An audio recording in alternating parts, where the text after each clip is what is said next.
Thanks you for tuning in to an episode of InRange. I'm here at the two-gun action challenge match today with the excellent Robinson Arms XCR-M in 308. As 308 rifles go, this would be my first choice. It's a little on the heavier side, but it handles incredibly well. I like it far better than the SCAR. It was a contender in the SCAR program, but fell through. And frankly, if I had my druthers, it would have been this, not the SCAR. But I'm also here actually to more talk about this optic. This is the Sig Tango6, the 1:6x24 LPVO, recently adopted officially by the Department of Defense for the M4A1 rifle, but also has already been used in the field for designated marksman rifle roles. And I will say it is already an impressive scope, but I have not yet used it on the clock. And that's what I'm here to test today. This is the single focal plane version of the optic, meaning that the reticle changes the size based on the magnification of the scope.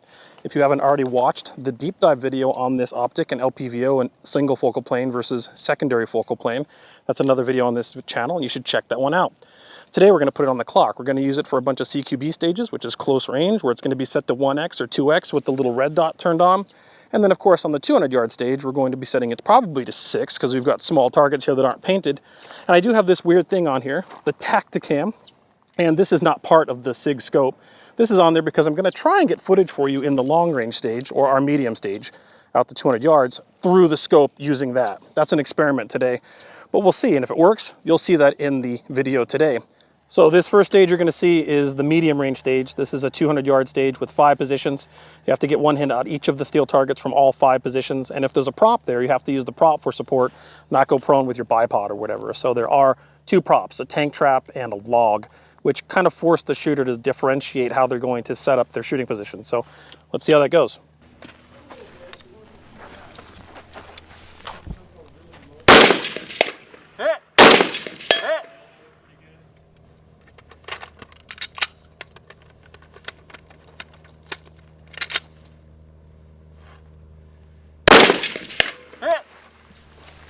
Oh, my toe.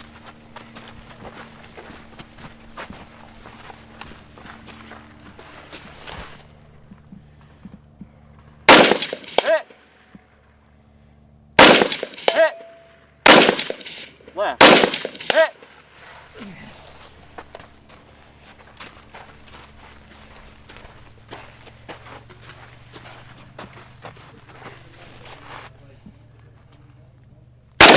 Hit. Hit! Hit! Hit!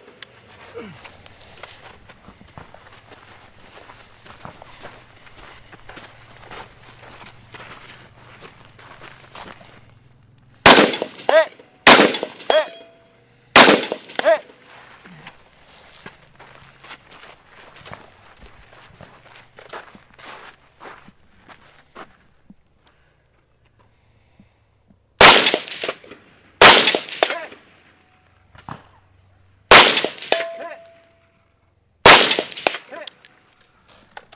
All right, so frankly, that went very well. You saw a malfunction on this.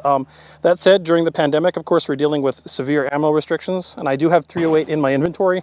And the ammo I'm using today, which is a testament to how good this gun is literally rusty Wolf Tula steel case out of my garage, and it's corroded ammo. So I'm shooting corroded, rusty steel case, and had one malfunction on this stage that was easy to clear, but the gun ran flawlessly otherwise. And hopefully, we got good footage out of this Tacticam. I don't know yet, but if I did, you're already seeing it in the video. So hopefully that worked out. As for the scope, which is what I'm really here to talk about today, it absolutely was excellent at 6x, very clear optic, very easy to acquire eye box, even with this added junk on the end for filming. And it held 0 and has performed excellently so far. So this stage is going to be sort of like odd positions. You're going to have to go under a barricade and shoot through a hole. What used to be our rooftop prop is now a hole prop. It got damaged in one of the other matches, and what we do at Two Gun is adapt and improvise and overcome, and so that's now a shooting position. So you crawl into this, shoot through the hole, then you have to move and you have to shoot offhand, which is standing, and then you move to the last position and shoot at one of those awkward positions in the VTAC barricade at a side. This should put the optic to a test in regards to how easy it is to acquire an eye box, especially in these awkward positions.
So as you saw, there wasn't really any problems at all. At 1X, I had no issues. I had no problems with the eye box. I had no problem acquiring a sight picture, even in that little tiny hole through the rooftop prop or on my side shooting through the barricade. The reality is the scope at 1X is superb. A good LPVO should have a very good 1X. In fact, I've said the 1X is more important than the highest magnification on of LPVO. And this 1X is absolutely excellent. Both eyes open, no problem whatsoever. Easy to acquire sight picture. So this stage is really going to test sight acquisition and target transitions. You start on the left with a pistol. I'm not going to include this because it doesn't matter, but what I'm going to show you in the video is the rifle portion. And then you have to shoot a bunch of 3 targets as fast as you can offhand, essentially. You could have any position you want, but offhand is going to be fastest, from 50 yards left to right. So let's see how that goes.